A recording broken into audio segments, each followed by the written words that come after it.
Bismillahirrahmanirrahim. Assalamualaikum warahmatullahi wabarakatuh. Alhamdulillah, wassalatu wassalamu ala rasulillah. Allahumma faqihna fid din wa 'allimna ta'wil. Allahumma inna nas'aluka ilman nafi'a wa rizqan thayyiba wa 'amalan mutaqabbala.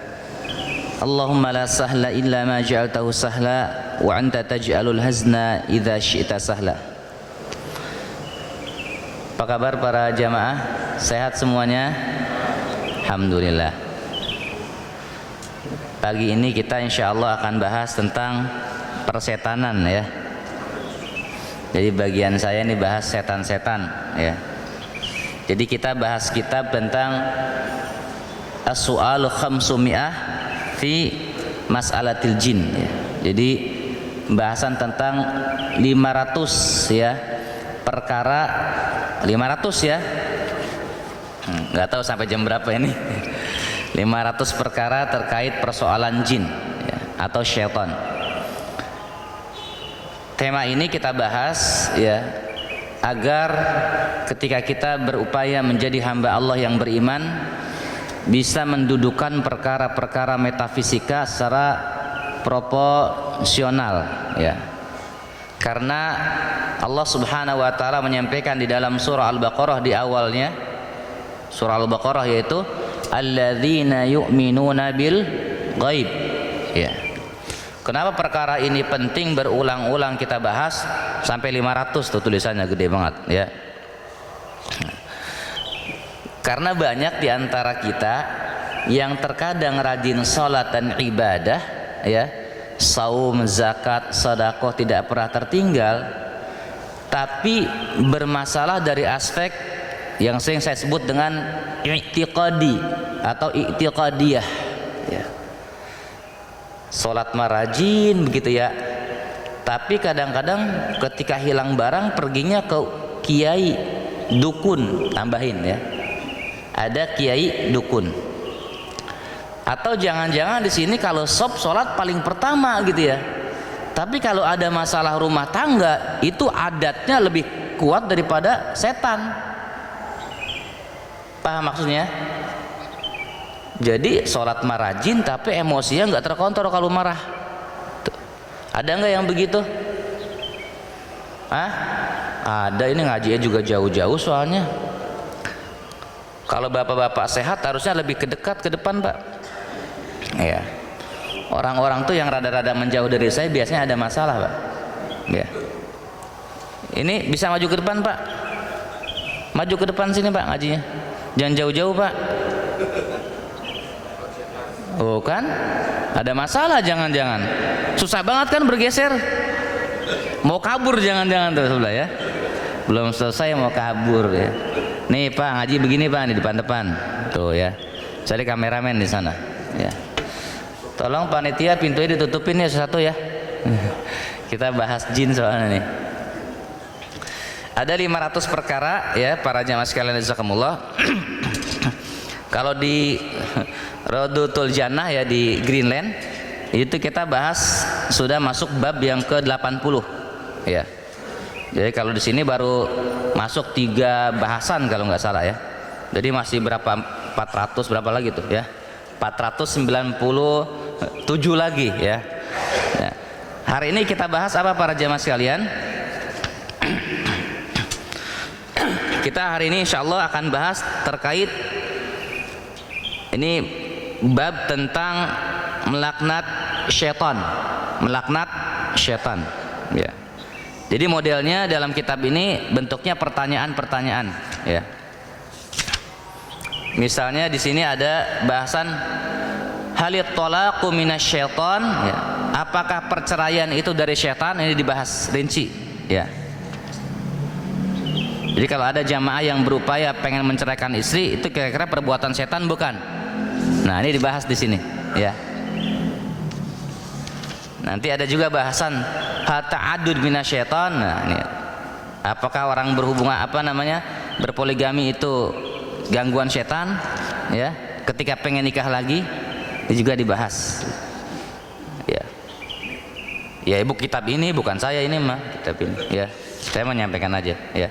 Kemudian di sini juga ada kaifa at-ta'amalu ma'a ummatil jin ya. Bagaimana berinteraksi dengan jin.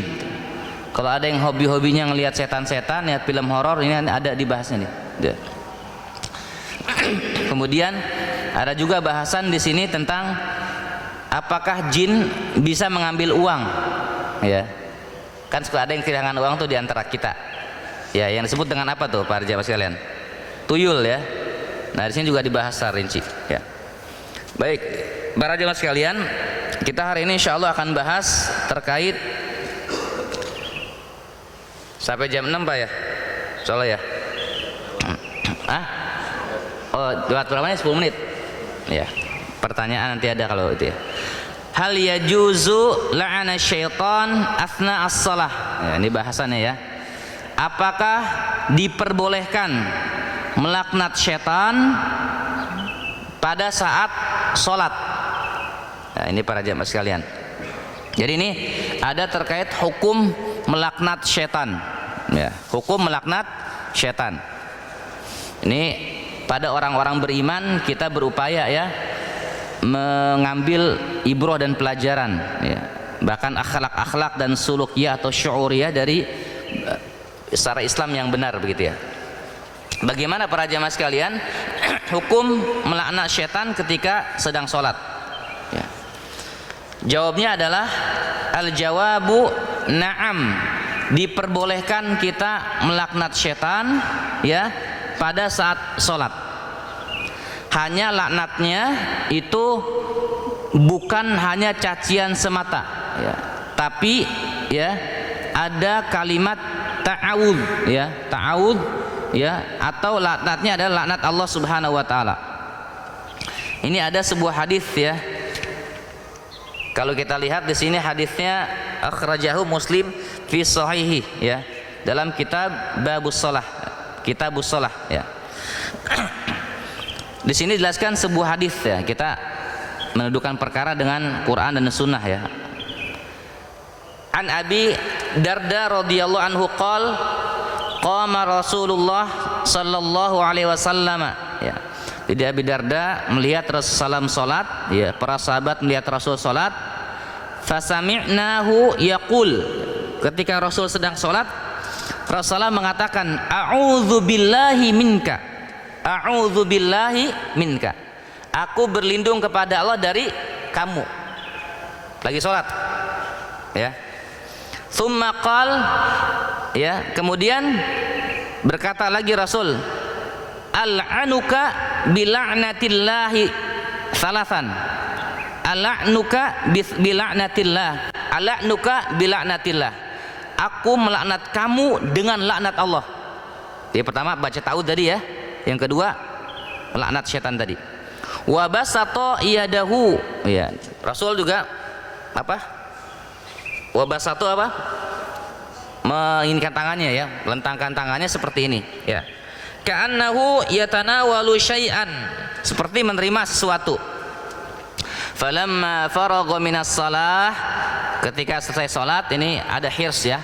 Rasulullah SAW ini para sahabatnya bertanya kepada Rasulullah SAW, faragha minas shalah, ditanya, qulna ya Rasulullah, ya Rasulullah, qad sami'na taqulu fis shalah, tadi kami mendengar ya baginda Nabi atau engkau itu berkata syai'an, sesuatu ucapan, lam nasma'hu ya, lam nasma'ka taqulu qabla dzalika, yang kami belum pernah mendengar ucapan itu. Kok salat bacanya a'udzubillahi minka, ala'nuka ya bila'nati lahi sampai 3 kali.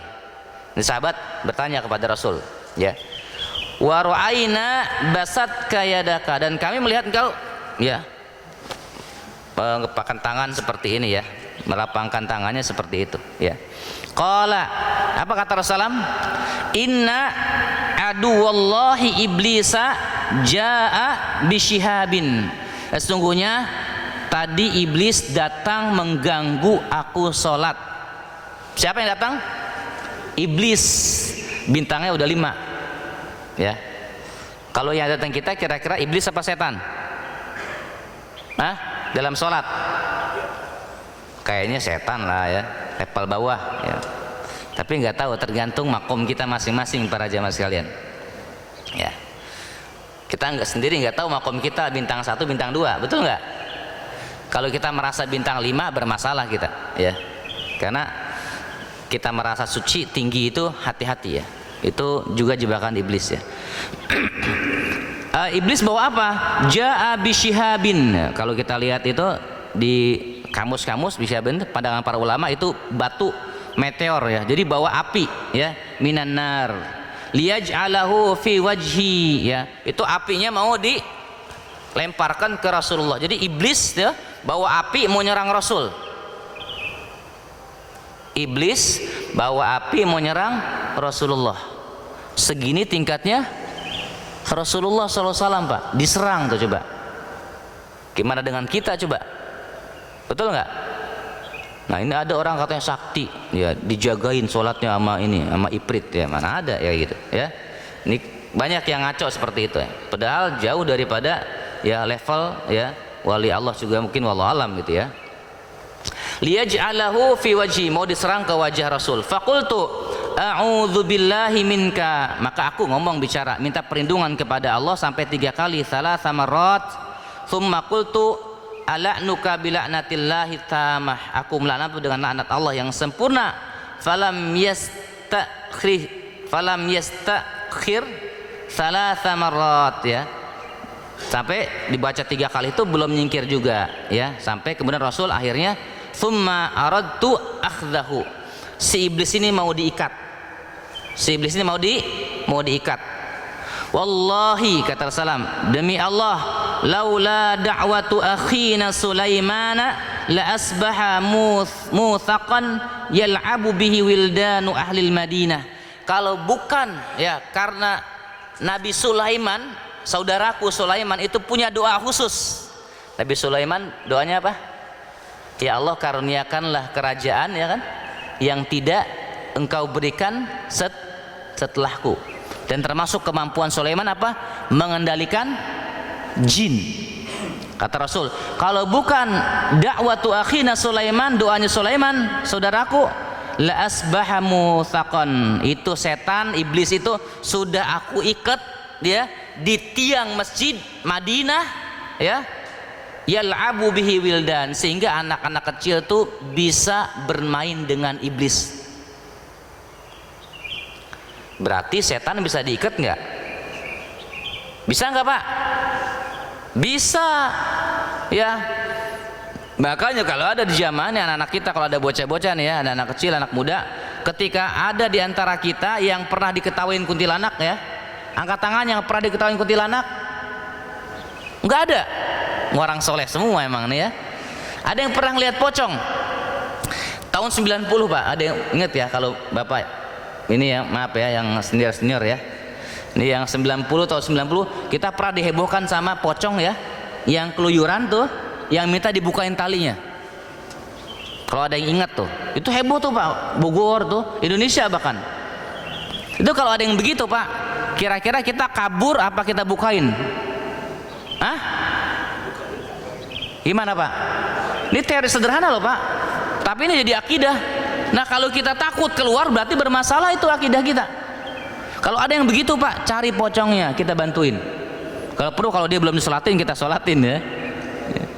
Kenapa? Karena kalau setan dia tasyakul, berubah bentuk dalam benda, ada zat gitu ya, dia bentuk fisik, maka hukum alamnya berlaku. Jadi ketika kita ketemu orang di jalan, siapa kamu? Aku setan, tonjok aja Pak, itu pasti sakit. Bahkan kalau pertanyaan lagi, ini jadi akidah juga, setan dibunuh mati nggak? Hah? Hoi, mati nggak? Bisa mati nggak dia? Bisa mati ya. Jadi jangan ragu. Jadi kalau kita perang sama setan tuh Pak, jangan takut gitu. Jadi kalau ada di kita misalnya diketawain kuntilanak, misalnya ini orang kampung ya biasanya kuntilanak itu kan, kalau sini udah kota nih ya, itu kan kalau ke belakang sono masuk kampung Pak ya, saya pernah jalan sono ya, rada serem juga ya tempatnya begitu ya. Itu apalagi Grinden ke sana juga itu masih pada gelap ya. Kalau ada kuntilanak ketawain Pak, jangan kabur Pak, kita cari Pak Ya, mana kuntilanaknya? Itu kadang-kadang nggak kelihatan dan itu kan cuma burung, ya. Karena setan tuh nggak sembarangan dia menampakkan diri. Makanya anak-anak kita kasih tahu Pak itu pemahaman seperti itu. Jadi kalau anak kecil, wah takut setan, mana dek, mana? Kalau ada setan tonjok aja, begitu bilang, ya. Kalau dia berbuah fisik, tapi kalau dia nggak kelihatan, ya seperti jamaah kita di rumah sakit Pak ya, Marzuki Mahdi, Dramaga Medika, ya jangan dihafalin ya, ya PMI, itu penampakannya banyak Pak, ya luar biasa. CCTV Pak terekam.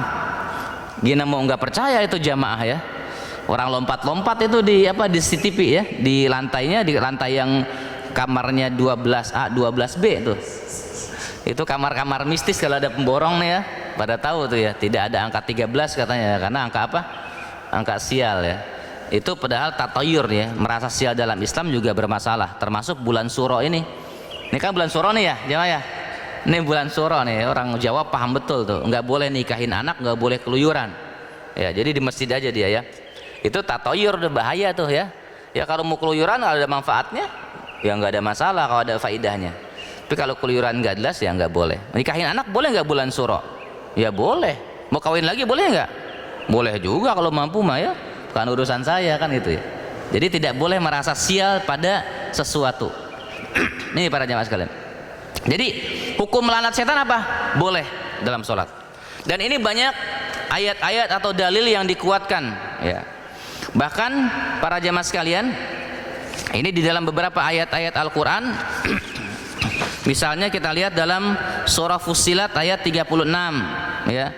Surat Al-Mu'minun ayat 97-98. Ini juga disampaikan oleh Allah Subhanahu wa taala. A'udzubillahi minasyaitonir rajim. Wa imma yanzaghannaka minasyaiton nazghun fasta'idz billah innahu samiun alim, kata Allah ya. Jika kalian merasa terganggu dalam salat, ada yang ganggu tuh, maka mohonlah perlindungan kepada Allah dari gangguan syaitan. Ya. Kemudian juga doa a'udzubika min hamazatis syayatin wa a'udzubika rabbi durun. Ini juga dalam surat Al-Mu'minun nih, doa perlindungan daripada mereka. Kemudian para jamaah sekalian, gimana kalau kita sholat tidak khusyuk, ada lintasan-lintasan tuh kebayang suatu gangguan, gimana caranya? Ini ada sebuah hadis ya, ini terkait Utsman bin Al-As ya, radhiyallahu anhu, ketika merasa terganggu sholatnya. Beliau sampaikan kepada Rasulullah, ya Rasulullah, saya terganggu dalam sholat saya, itu banyak pikiran-pikiran yang nggak jelas, pokoknya saya terganggu sehingga hafalan Quran saya tuh lupa saya apa yang saya baca. Pernah nggak kita ngalamin gitu jamaah? Pernah nggak? Sering. Wah, jujur Pak, betul. Kadang ketika kita Allahu Akbar, yang tadinya lupa ya, itu ingat semua. Oh iya besok ke Garut nih, oh iya besok ini, oh iya besok kajian ini, oh iya. Dan kata Profesor Dr. Sulaiman Ar-Ruhaili, kita itu diuji dengan sesuai kapasitas kita Pak. Kalau kita ustadz, saya ceramah, itu diujinya bukan ngurusin misalnya perkara-perkara yang lain, tapi perkara kajian, lintasannya. Oh besok di BCC ya subuh, dari subuh ke Greenland, dari Greenland oh ke Yasmin, dari Yasmin itu Pak kajiannya. Nah kalau pemborong ujiannya, pemborong ya begitu. Target kemarin tender belum cair, itu separuh lagi tuh itu begitu Pak ujiannya. Kalau dia guru ya guru ujiannya, kalau dia sibuk ngurusin anak aja diuji. Kalau dia ngurusin istri ujiannya istri aja tuh, itu Pak lintasan-lintasan itu. Nah kata Rasul ketika Utsman bin Al-As, nanti cari hadisnya ada juga ya sahih ini, ketika mengadukan kepada Rasulullah, apa kata Rasul? Dzalika syaitanun, itu adalah syaitan, yuqalu lahu khinzib, namanya khinzib. Siapa namanya? Khinzib. Nih ta'aruf ya biar pada kenal ya, namanya khinzib. Fa idza ahsastahu fata'awwadz billahi minhu, kalau engkau diganggu oleh khinzib tadi kata Rasul, maka fata'awwadz billahi minhu, baca apa? Ta'awudz ya. Watfil ala yasarika thalathan, watfil meludah ringan ke sebelah kiri. Ya, jadi ketika lagi sholat, ya, Allahu Akbar, kita merasa tiba-tiba teringat suatu bacaan, terutama lagi qiyamul lail atau sholat fardu itu, kita boleh baca ta'udz 3 kali jamaah sekalian. Ya, a'udzubillahi minasyaitonirrajim. Boleh sekali, boleh 3 kali juga. A'udzubillahi minasyaitonirrajim. Kemudian mana? Berludah ke sebelah apa? Kiri. Ingat ya, meludahnya ludah ringan. Ya. Samping ketua DKM repot urusan, ya. Ya. Atau ada ustadz gitu ya. Kajian kiri kanan ustadz ya. Kanan nggak boleh, kiri. Mau nggak mau kan? Kiri. Maka apa? Gini aja. Boleh Pak, atau pakai sorban, ya, jangan ke orangnya ya, sorban ke sini. Ini adabnya. Tuh kalau banyak lintasan-lintasan. Dan kita akui jamaah sekalian ya, sholat itu kan kita diantara kita pasti pernah bermasalah begitu, ya, betul nggak? Bohong kalau enggak ya kan? Karena memang sholat itu kan jadi energi ya bagi kita, energi, spirit, penyemangat, bahkan baik buruknya perangai kita dalam keluarga, pada anak-anak, pada istri, pada orang tua, itu dari sholat ya mah. Ya. Makanya kata Allah, wasta'inu bis sabri was shalah. Inna salata tanha anil fahsya'i wal munkar. Jadi kalau kita sholatnya benar, insya Allah Pak, urusannya yang lain benar mudah-mudahan. Ya. Jadi kalau ada anak kita, tuh ada anak ini, udah latih sholat aja. Ya. Punya istri cerewet, ajakin aja salat khusyuk pelatihan tuh, ya. Punya suami pelit ya, zolim, gitu. Berarti sholatnya belum benar. Tuh. Ini jamaah sekalian. Jadi sholat itu sangat menentukan, ya. Makanya hati-hati. Nah, ketika Utsman bin Al-As mengadukan kepada Rasul disuruh begitu, maka beliau mengatakan, aku lakukan saran itu, lalu Allah hilangkan gangguannya dariku. Itu masya Allah ya. Makanya para jamaah sekalian, apalagi kita nih diantara jamaah yang dulunya pernah berinteraksi dengan jimat-jimat atau dimandiin kembang atau diruat, itu ada kemungkinan khodam. Apa khodam artinya? Pembantu, pelayan dari bangsa jin. Ya, ciri-cirinya orang yang ada khodam itu temperamen, sholat tidak khusyuk, perutnya sering bermasalah, yaitu biasanya gangguan tuh dari khodam. Ya. Dulunya pernah ikut merpati hijau misalnya ya, atau kajian mati geni ya, itu yang begitu-gitu kadang-kadang masih ada tuh diantara kita ya. Ya saya nggak mau nunjuk orangnya ya, gitu ya. Itu kelihatan Pak, dari tatapan matanya juga kelihatan yang orang masih ada reaksinya itu ya. Kadang-kadang kalau saya tatap nggak mau dia ya, atau nantangin tuh biasanya. Itu masih ada Pak.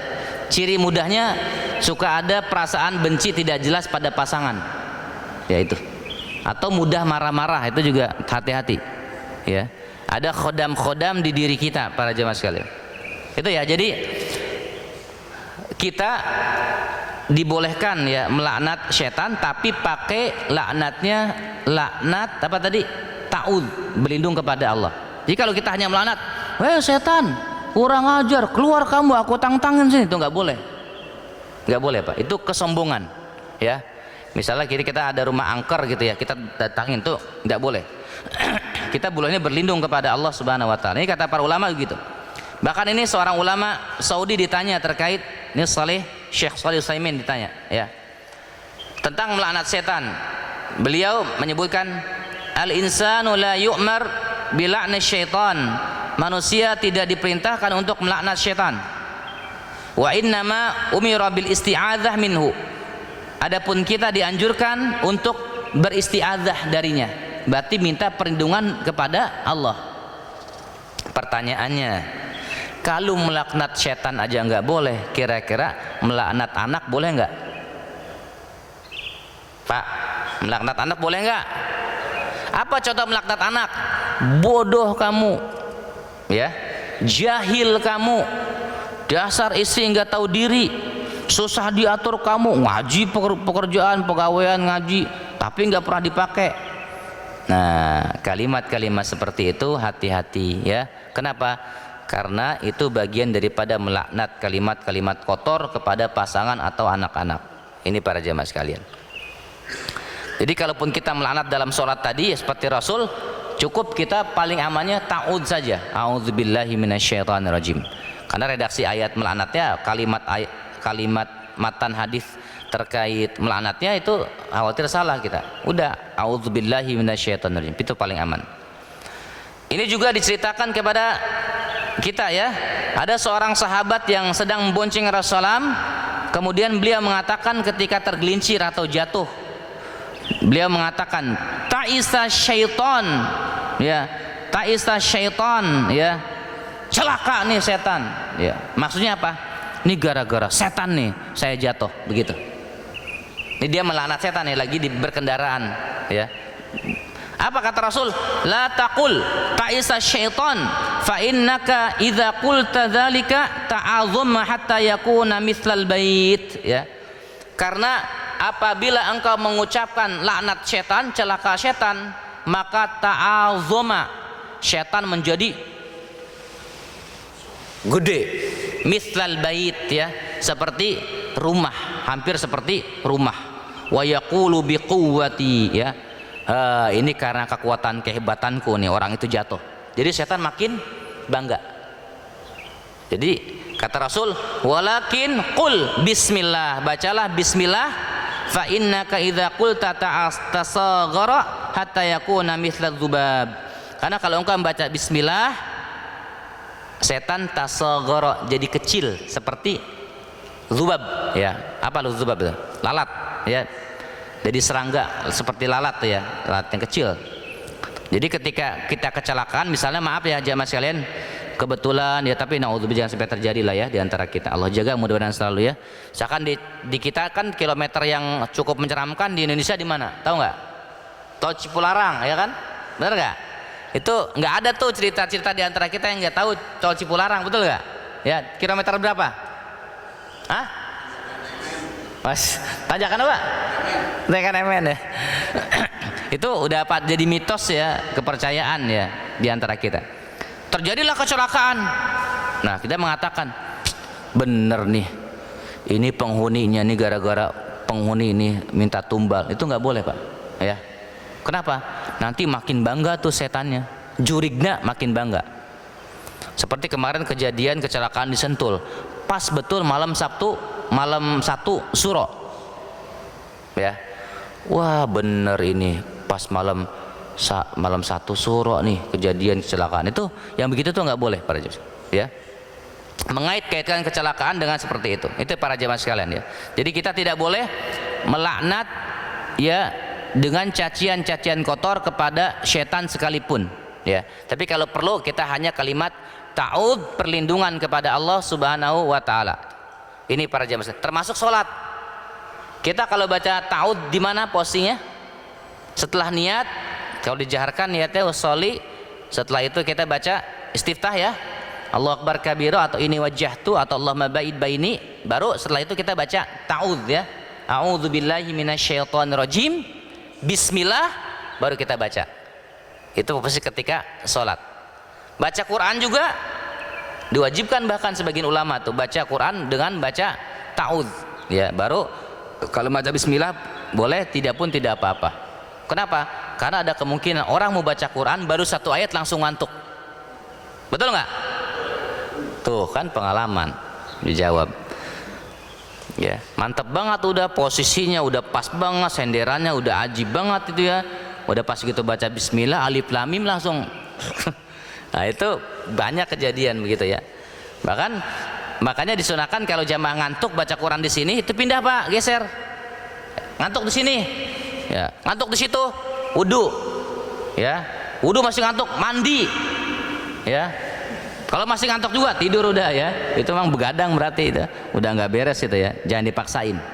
Karena kalau zikir, tilawah, kalau kita ngantuk banget berat, Pak, takut zolim pada badan. Memang lagi saatnya istirahat, udah istirahat saja. Nanti habis itu fresh, bangun lagi baru tilawah. Tapi habis tidur 2 jam 3 jam masih ngantuk juga, ruqyah itu, Pak. Ya, itu udah setannya udah kepalang banyak kayaknya ya. kalau baca Quran, karena Quran itu bisa menetralisir atau mendeteksi kita orang bermasalah atau tidak. Ini para jemaah sekalian ya. Jadi bahasan ini selesai tentang melaknat syaitan. Yang kedua, mata yantashiru syaitan wa madza naf'alu listinabi. Ya. Mata yantashiru syaitan. Kapan syaitan bertebaran, keliaran? Kalau kita malam minggu biasanya ya, keliaran kalau kita ya. Kalau yang masih anak-anak muda itu malam minggu biasanya pada keliaran. Nah, setan kapan keliarannya? Dan apa yang kita lakukan untuk menjauhi gangguannya? Ini kata Rasulullah, ini ada hadisnya ya. Dari An Jabir radhiyallahu anhu qala Rasulullah sallallahu alaihi wasallam, "Idza kana junhul lail," apabila jelang malam, au amsaitum, atau masuk waktu sore. Kalau sore jam berapa kalau kita bilang, Pak?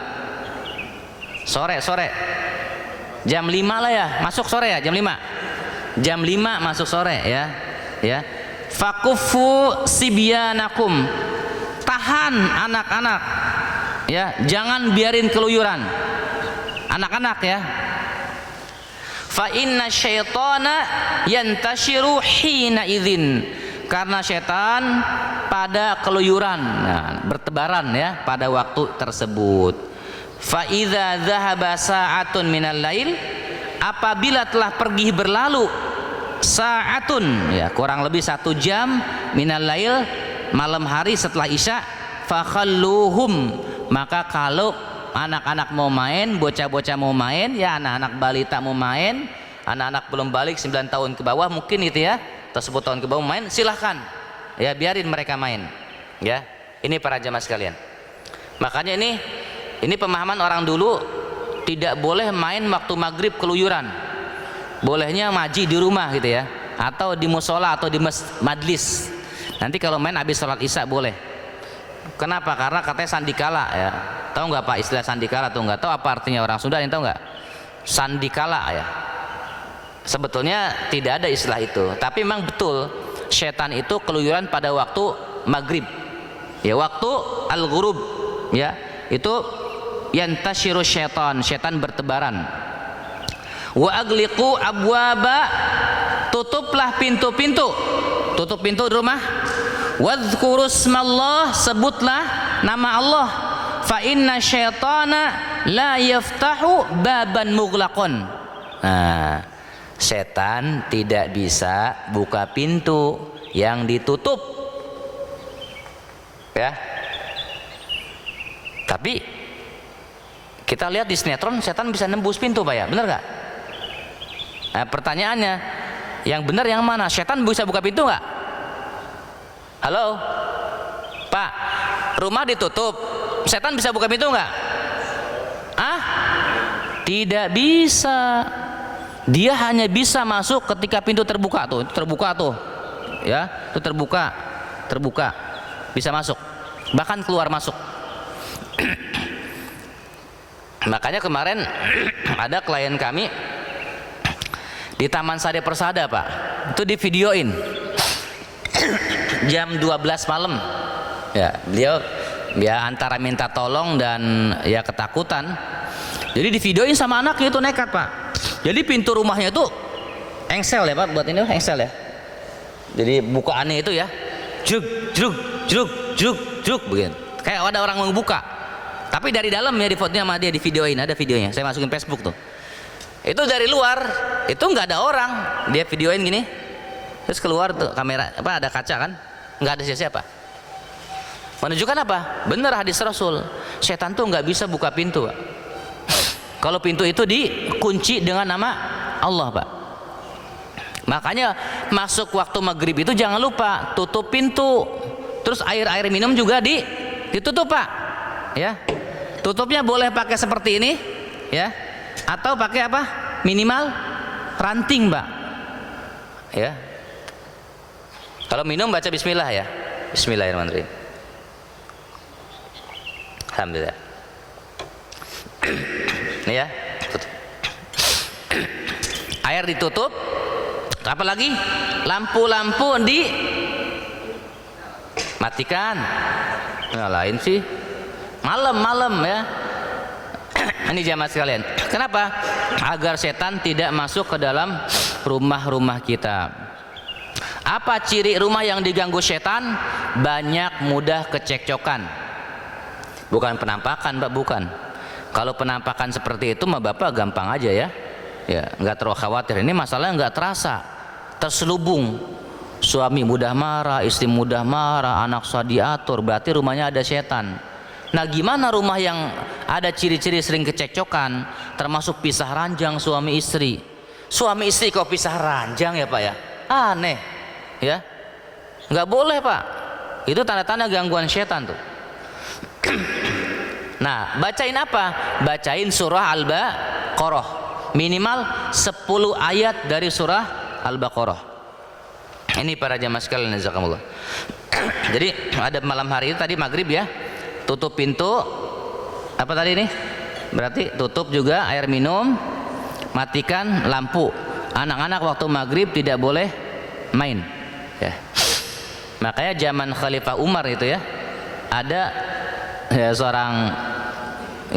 seorang sahabat itu hilang 4 tahun ya, hilang 4 tahun, sampai kemudian istrinya mengadukan ke Khalifah ya, Umar gimana nih suami nggak pulang-pulang? Ya udah kamu singkat cerita cerai aja, kata Umar. Fatwanya itu ya, istihadnya ini Umar Khalifah diceraikan. Kemudian nikah lagi. Pas gitu pulang, udah 4 tahun itu pulang. Nah setelah pulang dia nyampaikan ke Umar, kata Umar ya udah terserah kamu mau lanjut sama istri apa tidak, tapi udah nikah sama orang. Kata suaminya udah nggak apa-apa lah, udah mau orang lain, aku cari yang lain aja, cari yang lain tuh dia. Ditanya sama Umar, kamu kemana? Aku diculik jin ya. Ini kisah yang muktabar di antara para ulama, nanti cek ya di Google tuh ya, kisah ya hilangnya sahabat zaman Khalifah Umar diculik jin. Dan saya nggak salah ya, ke Khalifah Umar nggak salah, dia mengadukannya ke Umar. Jadi sangat mungkin para jemaah sekalian, jangankan anak kecil, orang dewasa saja diculik jin sangat mungkin ya, hilang betulan. Makanya kemarin di Garut, di Tasik kan ada berita tuh viral juga tuh, itu anak hilang. Nah cuman orang Indonesia kadang-kadang aneh ya, anaknya hilang pakai tampah. Tahu nggak tampah Pak?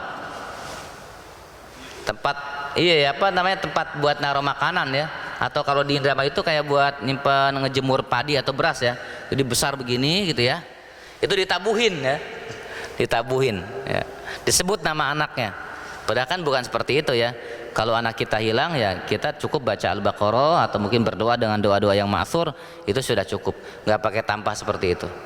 Dan ini sangat mungkin para jamaah sekalian, anak-anak kita hilang diculik bangsa jin. Makanya waktu maghrib anak udah ngaji aja di rumah, atau kalaupun di masjid ya di masjid saja, tidak keluar-keluar gitu, seperti itu. Pertanyaannya lagi, setan bisa nggak masuk masjid? Ayo. Iya ada, setan bisa masuk jin. Zaman Khalifah ya, tadi Umar ada culik, kemudian zamannya Ibnu Taimiyah itu juga ada. Bahkan ulama-ulama kontemporer gitu ya sekarang ya, kayak misalkan Cita bin Bas ya, ulama-ulama Saudi itu banyak mereka jin-jin yang belajar di UIM ya, di Universitas Islam Madinah. Itu ada kisah yang mutabar tuh ya, kelihatan.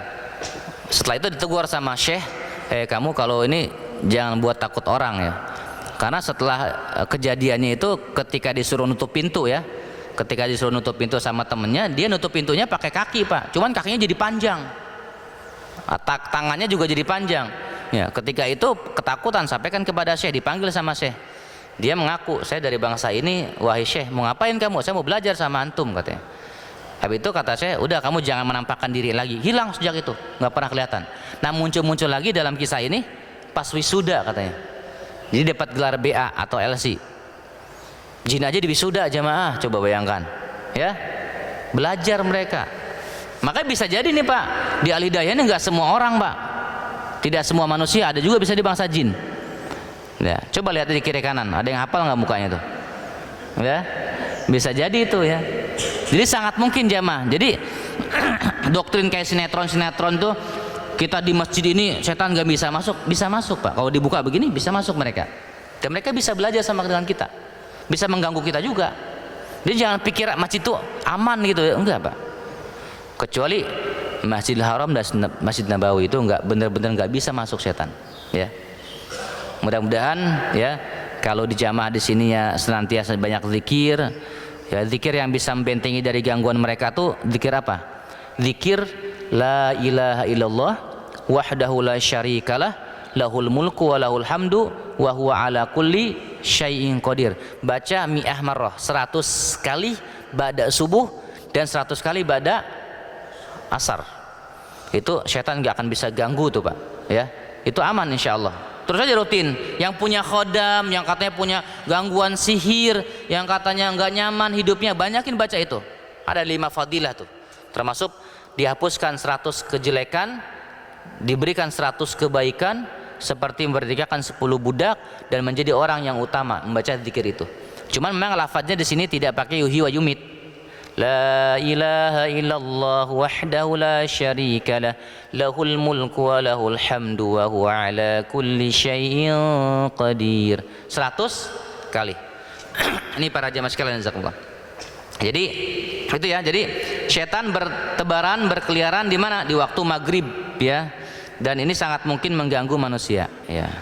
Ada yang bertanya kemarin pas kajian, Ustaz ini kalau waktu subuh gimana? Wah, kalau waktu subuh kita rasakan ada sesuatu yang nggak beres di rumah atau di badan kita, itu sebagaimana surah Al-Falaq, Qul a'udzu birabbil falaq, an-nafatsati fil uqad. Ada kemudian indikasi-indikasi gangguan sihir kalau waktu subuh itu ya.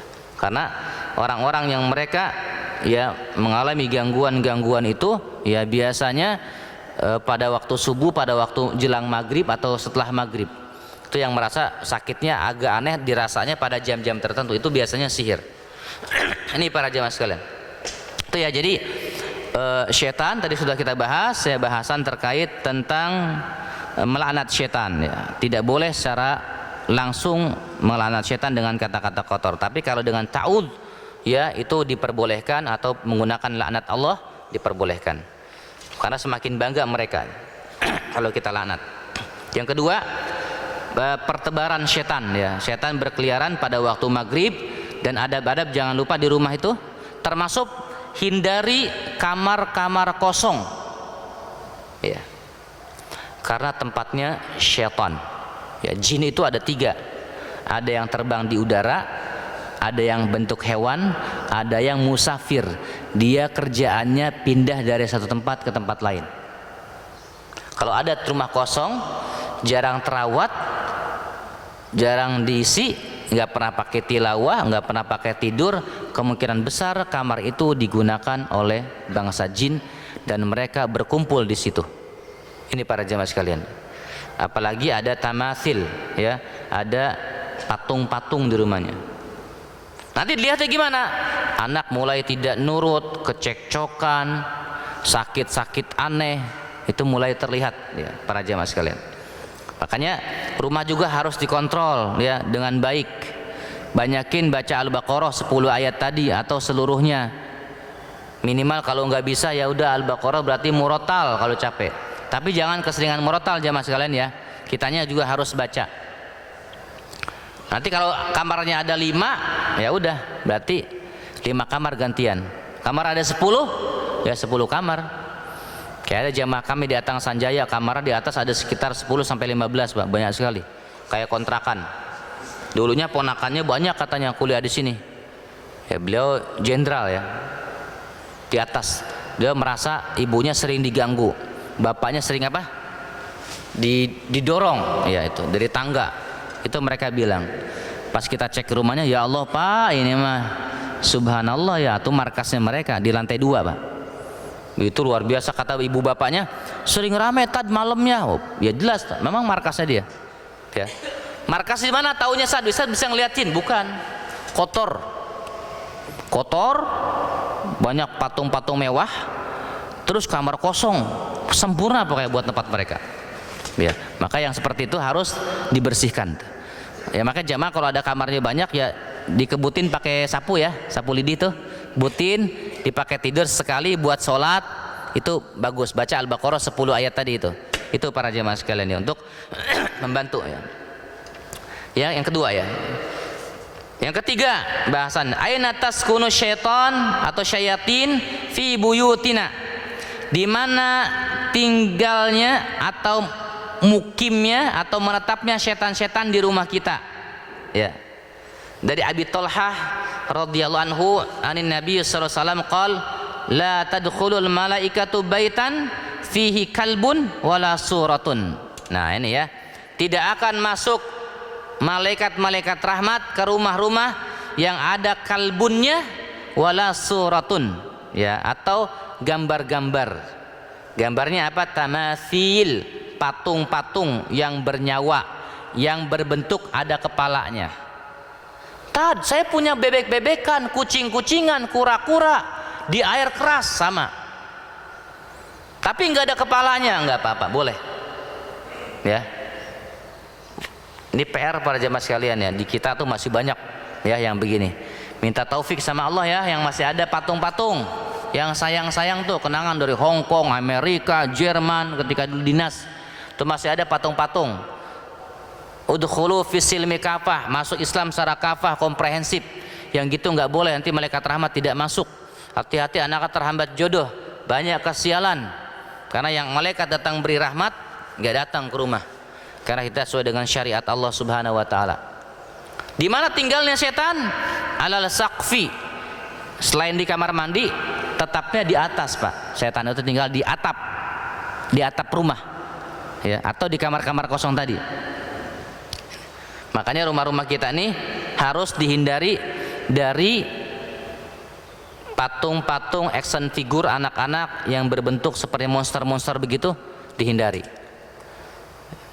Gimana boneka? Boneka silahkan dimasukkan di box atau di tempat tidur anak-anak saja, tidak terpajang secara khusus di ruangan-ruangan lemari-lemari perhiasan. Ya, ini para jemaah sekalian jazakumullah. Jadi hati-hati ya, ini letak-letaknya setan kadang-kadang kita tidak sadari sehingga tahajudnya susah, qiyamul lailnya susah gitu ya. Kenapa? Karena ada setan. Setannya, jinnya bukan makna penampakan kuntilanak, gombel, serengnya, bukan begitu. Tapi ada keburukan-keburukan perangai dan akhlak dari keluarga-keluarga kita. Anak-anak kita disuruh pakai jilbabnya susahnya minta ampun ya, yang akhwat. Ya. Kemudian anak-anak kita yang ikhwan suruh ke masjidnya minta ampun beratnya. Bahkan kitanya rajin banget tapi anak kita males. Ya. Bahkan terjadi perselingkuhan. Kenapa? Karena rumah kitanya justru menjadi markas-markas syaitan. Ini yang rawan. Ini para jamaah sekalian jazakallah. Makanya obati rumah kita dengan cara apa? Perbanyak membaca surah-surah Al-Baqarah di rumah kita. Dan kalau perlu para jamaah sekalian boleh ambil baskom, bacain Al-Baqarah.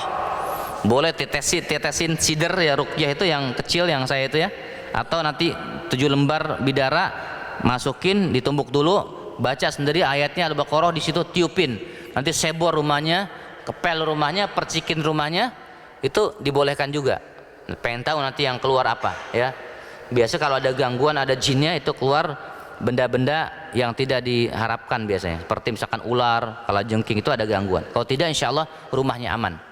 Ini para jemaah, bersyukur ya kalau kita punya rumah tuh buat tahajud nyaman, banyak tamu juga, anak sholat jamaahnya nyaman.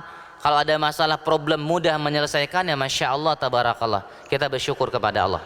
Ini para jemaah sekalian, jadi kita harus ya berupaya memperbaiki kondisi ibadah kita dan keislaman kita dari rumah, bukan dari masjid Pak, dari rumah.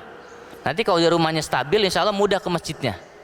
Nanti udah di masjid baru kita tambah thaqafah, ilmu-ilmu, pemahaman, zikir dan sebagainya, itu kita bisa mulai. Ini para jamaah sekalian jazakumullah ya. Mudah-mudahan 3 bahasan bab ini bisa memberikan karakter pada kita untuk karakter-karakter yang memperbaiki keimanan keislaman kita. Termasuk tadi tidak mudah melaknat ya. Melaknat setan aja nggak boleh, apalagi melaknat anak dan istri, itu harus sangat terlarang ya.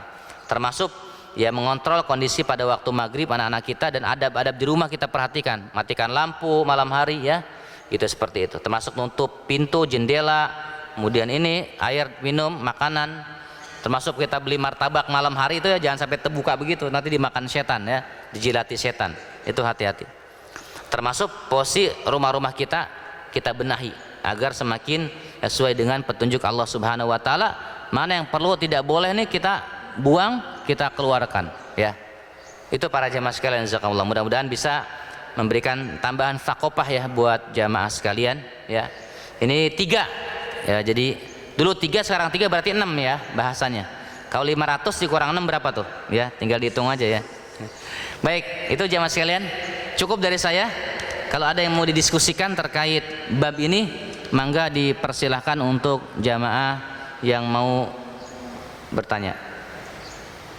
1, 2. Wih, wah Pak Anton ya, ngeri ya, sedep kayaknya. Silakan Pak.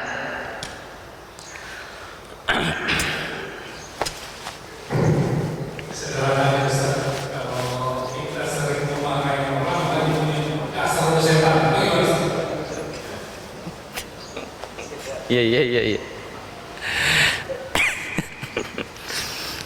Ya, dasar lo setan ya Pak. Dasar lo nggak punya otak, maaf ya Pak ya. Itu sama Pak. Iya, itu kata-kata itu. Jadi yang perlu kita jaga kata Rasulullah kan itu sebenarnya pikiran ya, mindset, zone itu ya. Sama mulut. Ya. Makanya mulut tuh sangat wajib dijaga tuh. Makanya kalau kita lihat nanti Az-Zariyat 23, Allah menyebutkan fa warabbis samai wal ar innahu lahakum mithla ma anakum tangtikun ya. Jadi kata Allah, demi Rabb langit dan bumi, apa yang engkau omongin sesuai dengan apa yang Allah janjikan, sesuai dengan apa yang engkau omongin. Jadi kalau kita ngomong ke anak bodoh ya bodoh. Nah kalau ngomong ke istri setan, ya setan betina berarti ya. Kalau ya kan istri soalnya ya, kalau ke suami berarti jadi setan jantan itu. Nah itu jadi masalah. Ke teman juga sama Pak. Ramane dasar lo badagong jurig. Kalau Sunda apa bukan setan Pak ya, jurig ya. Jurig itu makhluk yang lebih seram dari setan ya. Sama ya, kotor juga katanya. Nggak boleh Pak, dasar lo setan, nggak boleh ya. Kalau kita mengatakan kata-kata seperti itu ya, karena itu bagian daripada celaan-celaan gitu ya. Mungkin kalau kita khilaf nggak sengaja kita ngomong itu Pak, mudah istighfar saja ya. Tapi kalau berulang ngomong begitu ke anak, ke istri, ke keluarga ya, itu perlu diupayakan, mungkin bisa dengan kafarat ya, di Al-Maidah 89 tuh, jaga-jaga saja, takut jadi sumpah serapah yang terucap berulang-ulang gitu ya. Tapi kalau hanya sekali istighfar saja, astagfirullahaladzim. Tapi setan loh, astagfirullahaladzim, itu bahaya tuh ya, berarti mulutnya harus dikontrol. Nah kata Rasul, falyaqul khairan aw liyasmut, ngomong yang baik atau diam ya Pak. Orang tuh kalau banyak ngomongnya biasanya banyak salahnya ya. Cuman kalau kita penceramah repot juga kalau sedikit ngomong ya Pak ya.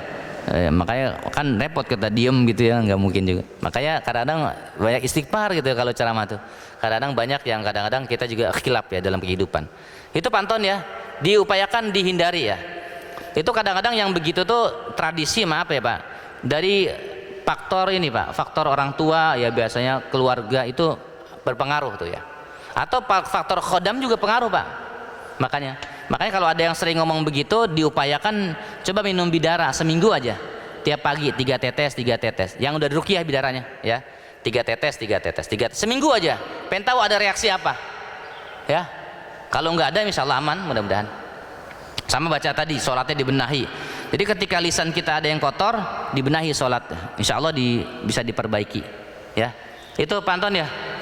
Jadi jangan Pak ya. Ya, mangga Pak. Ya.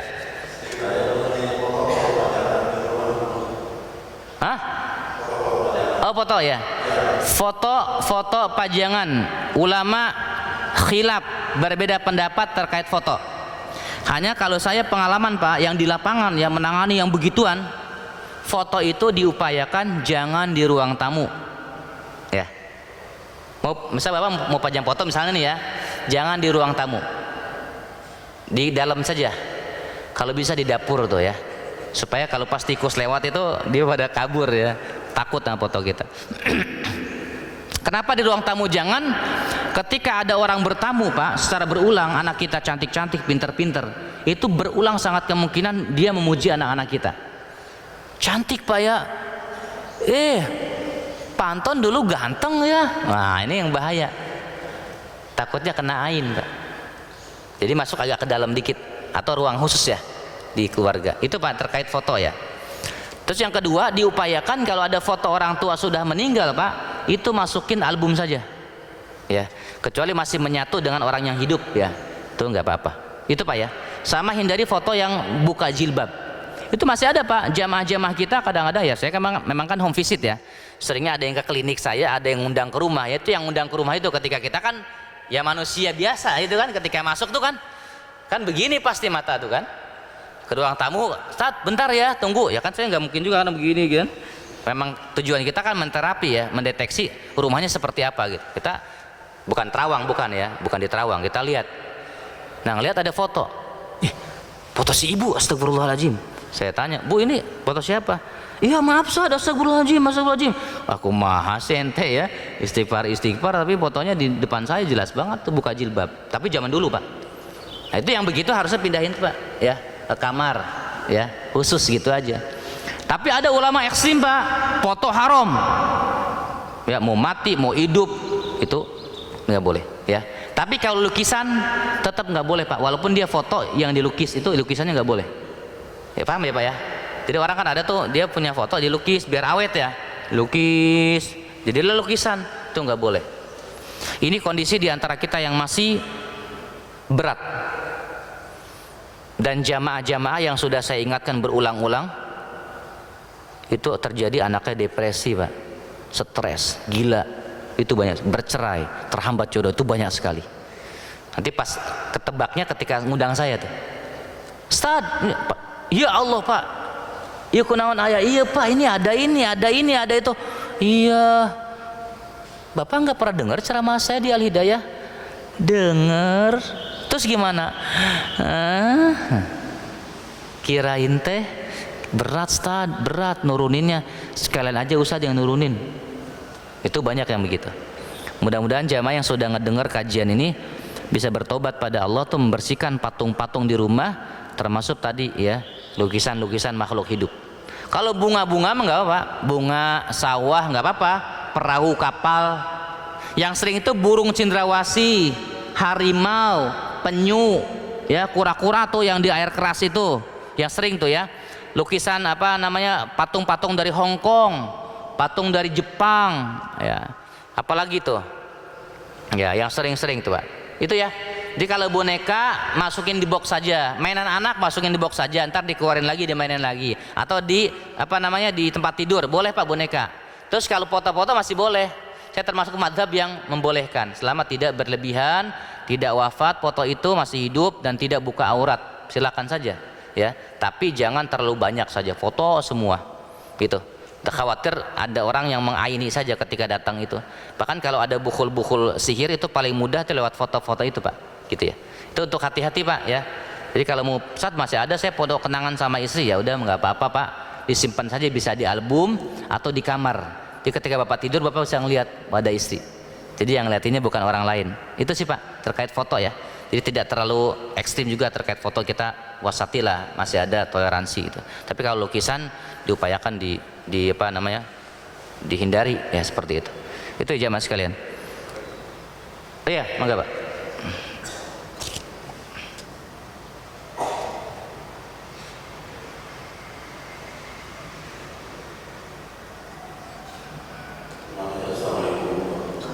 Assalamualaikum.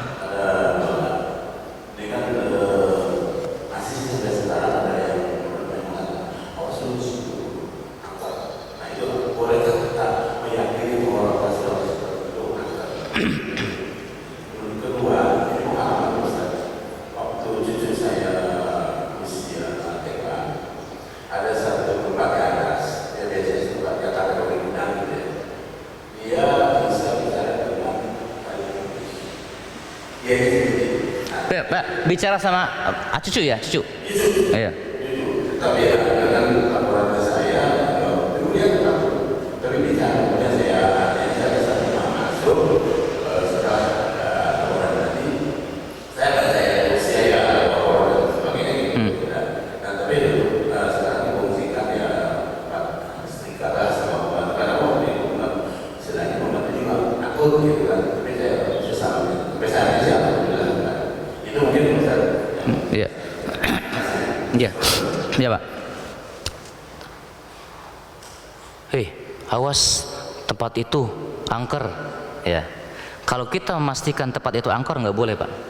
Tapi ketika kita sedang berkerumun sama teman-teman atau kita misalnya bersepedahan lah, ya orang-orang sepuh ya, atau ini para pengurus masjid nih, ya bersepedahan ya, atau anak-anak zilenial, anak-anak muda gitu, anak-anak kita sepedahan, tiba-tiba ada pohon beringin, ya, pohon beringin lah gitu ya. Kan kalau kita kan kalau pohon beringin itu pokoknya sudah pasti tuh nanti malamnya ada susana di situ biasanya gitu ya. Itu kalau orang dulu kan begitu ya, nanti kuntilanak apa ayun-ayunan itu. Nah kalau kita itu jalan terus kita bilang sama teman-teman nih, misalnya kita ngomong gini, jangan lupa baca ta'ud, a'udzubillahi minasyaitonirrajim, itu nggak apa-apa. Tapi kalau kita memastikan ini kayaknya hati-hati nih, itu boleh. Tapi kalau kita memastikan ini angker nih, tadi Pak tol Cipularang ya, tanjakan apa Emen tadi, turun Emen dia, nggak ngerti saya itu ya. Terus Kasablanka, kok di Bogor tuh di mana ya? Nggak ada ya, alhamdulillah di Bogor nggak ada tempat-tempat begitu ya Pak ya. Kalau di Jakarta ada tuh pohon besar tuh. Kalau di depat kami ada tuh pohon besar banget, tapi udah ditebang sekarang.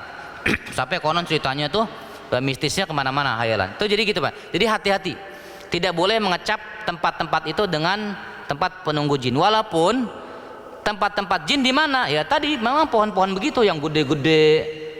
Di antara kalau jamaah tahu ketika siang itu, ketika siang hari antara posisi bayang-bayang teduh tau apa ya, rindang dengan yang panas. Jadi ada nanti ada posisi rindang sejuk gitu ya ke sebelah kirinya, ini ke sebelah kanannya panas. Di tempat-tempat itulah para setan tuh ya. Makanya kalau kita mau berhenti atau kita mau istirahat tuh jangan di tempat tengah itunya, kalau mau ke dalamnya sekalian atau agak jauh ke tempat panas sana gitu. Nah kalau pas persis itu setan ya. Kita takutnya mempengaruhi perangai kita. Meskipun mohon maaf para jamaah sekalian ya, tidak semua ruangan itu ada setannya, tidak semua di sini ada setannya, sama juga jumlahnya juga mereka tetap terbatas ya begitu. Artinya tidak ini setan itu enggak begitu ya. Tidak. Di rumah ada kotrek-kotrek, itu setan, enggak begitu ya. Makanya ketika di rumah ada suara aneh-aneh, ya jangan ditanya Pak, siapa orang apa setan? Jangan ya. Kalau bisa kita datengin gitu ya, kita lihat, oh kucing. Enggak usah takut ya. Itu para jamaah sekalian. Jadi ketika belajar kajian-kajian seperti ini kita nggak takut dengan mereka tuh Pak. Justru mereka yang harusnya takut sama kita Pak. Harusnya mereka yang takut sama kita. Sebagaimana Umar jalan, setan lari kan. Nah kalau kita setan ketawa, kita yang kabur nih. Zaman-zaman dulu ya begitu. Kalau kita belum paham. Itu para jamaah sekalian. Saya hampir 14 tahun dia meruqyah, sudah sampai ke Sumatera, ya Kalimantan, Jambi dengan izin Allah sampai sekarang alhamdulillah. Bahkan yang mengerikan itu di Banten Pak, kampung dukun itu alhamdulillah masih bisa pulang Pak, sampai sekarang masih ada nih ya, alhamdulillah ya. Itu ngeri juga tuh, tapi alhamdulillah masih sehat dan tidak ada pernah ngelihat jin gitu ya. Itu alhamdulillah ya. Gitu ya para jamaah sekalian. Jadi hati-hati Pak ucapan-ucapan tempat ini angker itu. Tapi kalau kita ini cerita dari orang-orang sih katanya angker, kita berlindung kepada Allah. Ya baca aja. Dan ketika berlindung tuh nggak boleh teriak-teriak Pak. Auzubillah, nggak boleh. Sunahnya apa? Sir. Kenapa? Setannya kaget ntar ya. Saya ada asisten tuh Pak ya, saya lagi bukan observa ya, home visit ya, kunjungan. Itu pas dia lagi, rumahnya 3 lantai Pak, di UMJ 3 lantai. Itu pas lagi stand saya buka Pak, pintunya begini, buka begitu langsung keluar udara ya. Langsung dia langsung pusing-pusing ya. Ustaz, saya bilang, Pak ini antum beres ini. Bentar. Kenapa dia cerita? Langsung itu apa? Langsung nggak beres gitu. Akhirnya diminum bidara, kita ruqyah sebentar aja sih bacain. Itu selama 14 tahun baru kejadian sekali itu kemarin di itu. Karena tempatnya luar biasa ya, tinggi 3 lantai, kemudian banyak benda-benda aneh yang sudah jarang terbuka gudangnya. Itu bereaksi Pak. Emang ada begitu tempat-tempat ya Pak, tempat mereka. Tapi ya kita nggak usah takut. Alam itu pakai bidara, diruqyah sedikit, muntah, langsung bekerja lagi, biasa lagi, langsung bantu saya. Itu Pak ya. Nah terus yang kedua, cucu main dengan makhluk halus ya, dengan jin. Kalau cucu dari TK, SD, SMP, ini indikator ya. Satu, dia indigo ya, bisa ngelihat setan. interaksi. Yang kedua, feelingnya itu tajam ya. Atau anak kecil ngocehnya pinter banget, ngoceh ngomong ya, wah comel kayak orang tua. Di bagian indigo. Yang keempat, sering sakit perut. Nanti mulai terasa tuh TK, SD atau SMP. Yang kelima, kalau mulai perangannya juga besar, dia kayak bipolar. Jadi mudah kadang-kadang benci ke ibunya, ke adiknya, suka berantem. Atau nanti kalau udah dewasa, dia kalau udah nikah benci nggak jelas ke suaminya atau ke istrinya. Itu namanya jinasab, Pak, kemungkinan besar. Ya. Jadi kalau Bapak sekarang misalkan sampai sekarang masih ngelihat nggak pertanyaannya? Masih, Tad. Berarti kemungkinan besar tuh jinasab. Ya. Tapi kalau enggak, insya Allah mungkin hanya sepintas saja sedang diganggu saat itu ya. Gitu. Dan itu bisa hilang ya dengan izin Allah. Kayak semalam kami, Pak, itu ada wanita bercadar ya. Jadi kami itu lagi ngeruqyah ibunya yang bermasalah, diundang tuh ibunya. Minta tolong diobservasi karena ibunya ada banyak benda-benda yang ngegerayang gitu jalan. Diambil-ambil. Kita bacain ini ya. Saya tanya ya. Oh iya, satu lagi, Pak. Orang jin nasab ada kemungkinan cerai, Pak. Ada kemungkinan cerai. Kalau sudah nikah ya, tapi Pak harus benar disembuhkan tuh. Karena agak bipolar karakternya dua ya. Mudinya nggak jelas. Nah, ketika kita meruqyah ibunya, itu yang bereaksi anaknya, Pak. Anaknya yang cerai tadi, anaknya qadarullah cerai itu diuji oleh Allah ya. Tapi beliau sedang memperbaiki diri, sedang hijrah ya, pakai cadar juga gitu ya. Jadi kadang-kadang bisa begitu. Itu jalur nasab orang tua, bukan orang tua menurunkan jin. Mungkin nenek moyangnya dulu pernah ngejampe, punya ilmu jangjaukan ya, atau mungkin ada apa begitu ya. Jadi kalau cucunya berarti kakeknya, Pak, yang dicek. Kakeknya siapa? Bapak berarti ya. Nggak bercanda, Pak, ya. Bisa jadi dari yang sebelah juga kan, nggak dari bapak aja ya. Jadi bisa dari ibu ya, istri bapak atau bapak, atau kan anak nikah ya, berarti dari sebelahnya jalur nenek yang sana juga bisa ya. Itu kalau itu nasab namanya, Pak. Itu ke karakter, Pak, bukan sekedar jin nampak menakuti, bukan, tapi karakternya kurang bagus tuh nanti ya. Itu kalau ada nasabnya gitu. Tapi kalau enggak, insya Allah bukan. Kalau sekali aja, sekarang SD udah enggak, udah lama tuh. Terus biasa juga anaknya enggak comel, ngoceh, enggak terlalu ini, biasa saja, insya Allah enggak, Pak. Bacain aja sering-sering kepalanya. Wa'idzuki, laki-laki perempuan? Wa'idzuka bikalimatillahi tamah min kulli syaitani wa hammah wa min kulli ainil lamah.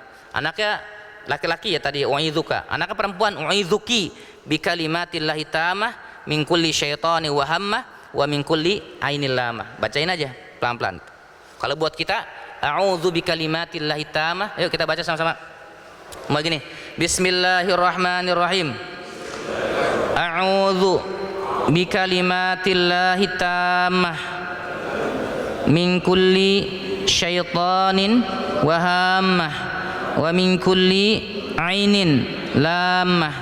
Ya Allah, aku berlindung dengan kalimat-Mu yang sempurna dari gangguan syaitan, manusia dan jin, binatang dan gangguan ain, mata hasad dan takjub yang membahayakan. Tiupin. Ini doa yang baca 3 kali habis sholat atau pagi petang, supaya bapak-bapak ketika dipuji sama orang aman. Takutnya jamaah ada yang diabetes, impoten, lumpuh, stroke, itu karena pujian-pujian orang ya. Dia tiap ketemu kumpulan reuni, weh makin muda aja, makin gagah aja, pas pulang lumpuh. Itu karena pujian itu. Makanya hati-hati doa ini diamalkan ya. Makanya kalau ada jamaah yang belum punya, bisa cari di buku ya. Buku saya di buku doa-doa. Saya bawa nggak bukunya? Doa-doanya ada nggak ya, para?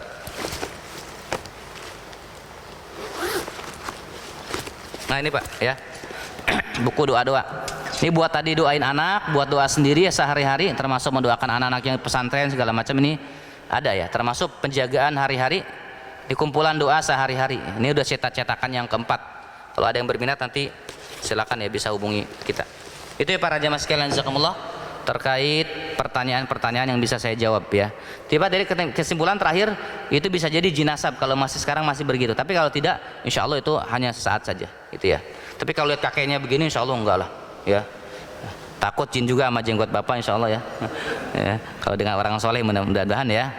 Terus perbaiki aja, Pak, ibadah kita pada Allah, banyak istighfar dan banyakin Al-Ahqaf, Pak, ayat 15 yang Robi Auzi ini an ashkura, itu yang waslih li fi dzurriyyati. Cukup jamaah sekalian, enggak ada lagi ya. Ini sebelah kiri, kanan semua nanya ya. Sebelah kiri aman ya? Aman semua? Alhamdulillahirabbil alamin. Demikian Allah alam bisawab, kita tutup dengan hamdalah. Alhamdulillahirabbil alamin ya. Subhanakallahumma bihamdika asyhadu an la ilaha illa anta astaghfiruka wa atubu ilaik.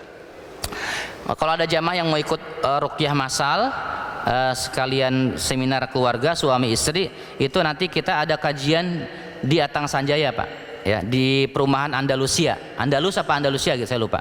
Itu di masjidnya. Nanti kalau mau datang boleh, silakan jam 8 atau jam 9. Bisa ajak mungkin cucunya, anaknya. Kita ada praktek ruqyah sekalian konseling dan juga problem keluarga. Kita bahas di sana nanti sampai zuhur insyaallah. Kalau ada yang berminat bisa hadir jam 8 atau jam 9 sampai jam 12. Demikian informasi tambahan saja.